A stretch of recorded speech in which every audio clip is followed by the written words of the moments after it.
as a future Palestinian state. The challenges of governing for the Palestine Authority are extraordinarily complex.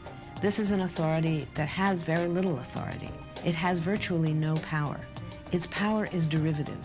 It has the power that is given to it by Israel, and at any moment, any of those powers can be taken away. It was very convenient to believe that there is no occupation, that the occupation is over. How many aspects in your life somebody else determines for you? This is occupation. And Israel could determine, in the last 10 years, could determine everything. But everybody heard Arafat saying 10 times to 100 times that Ramallah is liberated and Gaza is liberated. How can it be liberated if there is an army around it?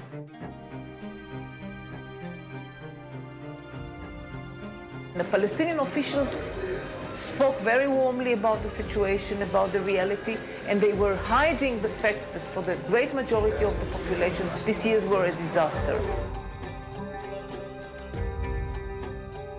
Those abuses, those violations of the public trust have been happening regularly since the Oslo process began. Palestinians who would protest against Oslo were labeled as terrorists. The authority would not allow it, the PA.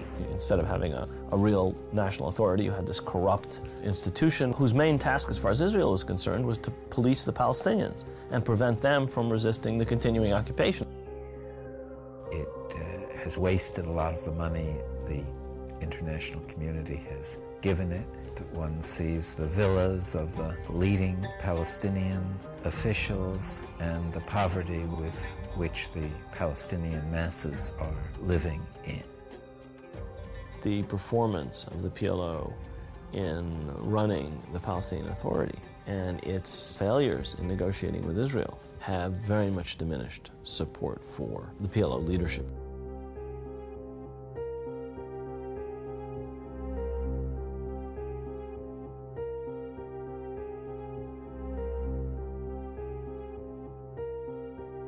While Americans were being told by the media that a peace process was moving forward, Israel continued its policy of home demolitions. Since 1967, about 12,000 Palestinian homes have been demolished. More than 700 of those homes were demolished during the Oslo peace process. What you've got to have, and I think it's a fair demand on the part of Palestinians, that during the process of negotiation, you're not turning over more and more territory to Israeli settlers and changing the character of the land that you're supposed to be negotiating about. The notion that this is going to be a negotiable question does not ring true to any Palestinian who lives up against one of these settlements, which are continually expanding. And what does it mean to expand? It means you steal more land.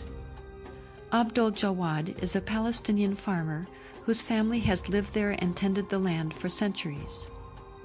The Israeli authorities have confiscated countless acres of their farmland. شوف الشجر اللي كان ما أحلى اللي كان موجود هون. يعني كيف واحد بقعد بجنة أنا مسوي جنة هون. شوف شو بدال الجنة شوف شو سووا معاي. شوف شو عليك بتتفرج شو هذا اللي سووه هون.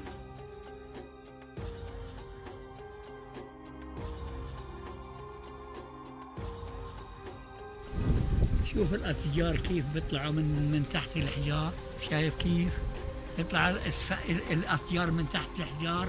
مش حرام هذا يبقى بدل ما يقعد بني آدم اللي بيقول الله، مش حرام هذا يقعد بداله حجر زي هذا.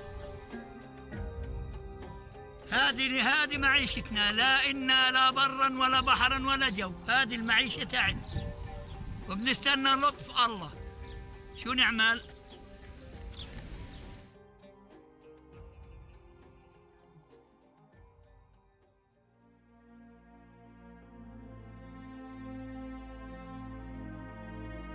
These settlers live and prosper at the expense of the Palestinians and the Palestinians' well-being, present well-being, and future well-being. And they don't see this horrible, disproportionate allocation of resources where Jewish settlers get water and electricity and gas, garbage pickup, all kinds of things that their Palestinian neighbors don't get because of the military occupation. هذيك المنطقة منطقة بين نعيم ممنوعة تيجي علينا. هذول الدور شوف يعني في واحد شوف يعني واحد بحوث في قلب الدور من العرب ولا واحد بحوث من العرب موجود هناك. هذه السيارة يعني لو ما إسرائيلية بعدوهاش.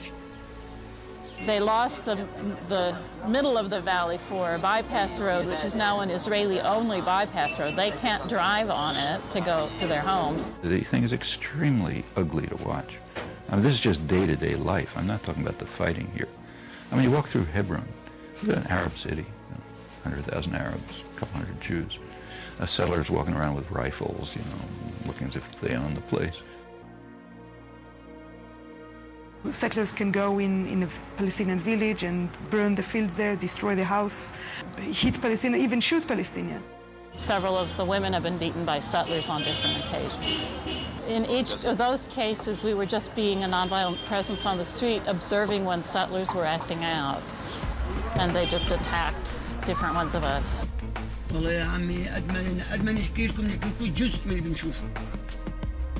The Israeli government is not doing anything to try and stop the settlers from violating Palestinian rights.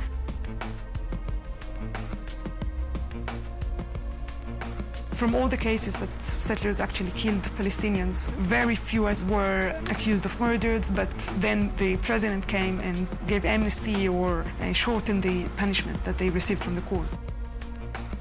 In some cases, they cooperate with them, they guard them. Like one case, the settlers went and took a house, Palestinian house, and just said, well, now it's ours. So the border police stood down there to protect them because the Palestinians were angry. So the border police just stood there and protected the settlers instead of course, arresting them, just saying it's illegal. The bottom line is to make things so difficult for the Palestinians that anybody that wants a future for their children, anybody that wants to get ahead in life, anybody that wants a normal life will leave. يعني أنو اللي عنده جنة زي هذه ويعني بده يرحل وبده يروح ويرحل ويدشرها. وين بدنا نروح احنا وندشر أرضنا اللي زي هذه؟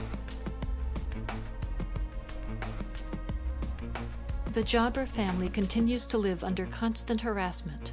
Most recently, Abdul Jawad broke his leg while trying to protect his grandchildren from settler attacks. Many of us feel hostage, that we're held hostage to the settlers. Because I think the vast majority of Israelis don't care about the occupied territory.